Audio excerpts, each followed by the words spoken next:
Welcome to my YouTube channel. Today we're going to talk about treatment or management of Crohn's disease. Kindly make sure you subscribe. It will cost you absolutely nothing. Notes. So in terms of treatment you tailor it according to the severity of the Crohn's disease, the phase of the Crohn's disease, and the risk of progression. And then in addition to that, surgery is used to treat complication. Kindly note, unlike in contrast to ulcerative colitis, which surgery is curative, in Crohn's disease, surgery is not curative. It's just used to treat the complications.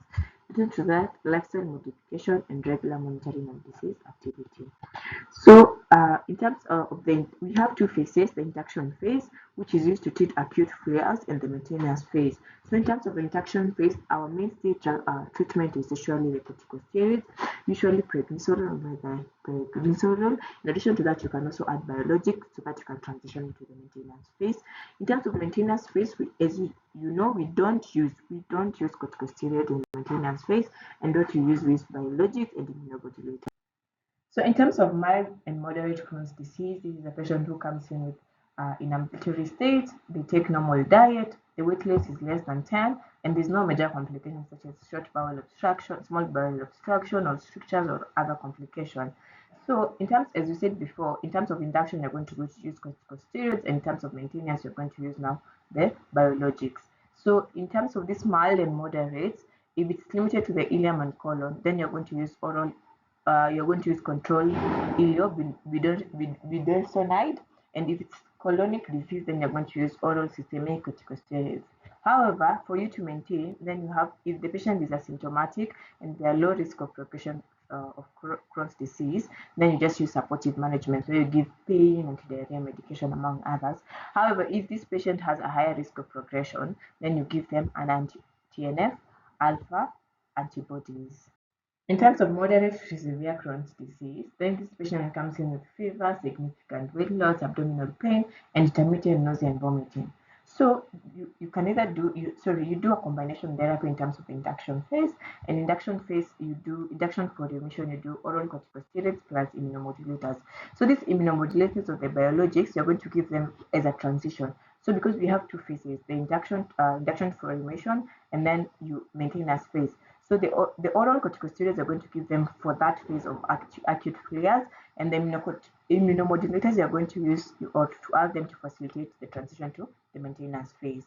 So as mentioned here, immunomodulators are slow on onset and not primarily used for induction to induce remission, and they're just added to minimize steroid use and to facilitate transition of the maintenance phase.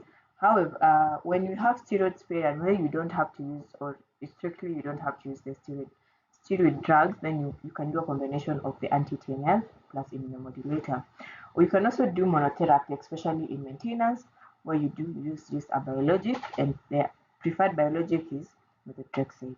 And for maintenance, as you said, you tap and discontinue corticosteroids, and you continue with non-steroid agents such as anti-TNF alpha and immunomodulators. So in terms of severe or fulminant chronic Crohn's disease, this is when a patient comes in with fever, signs of intestinal obstruction such as distension, abdominal pain, rigidity, among others, persistent vomiting, and peritoneal signs, and abscess formation. So in terms of the induction, usually use IV.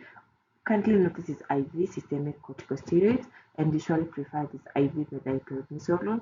You can also add infliximab. Do not use corticosteroid for maintenance because of the long-term side effects. Do not use corticosteroids for maintenance therapy in Crohn's disease. They don't promote mucosal healing and usually increase the risk of complication. So supportive therapy is usually always give the pain medication, anti-diarrhea therapy such as loperamide. Lifestyle modification. We said smoking is one of the behavioral factors that usually predispose patients to have Crohn's disease.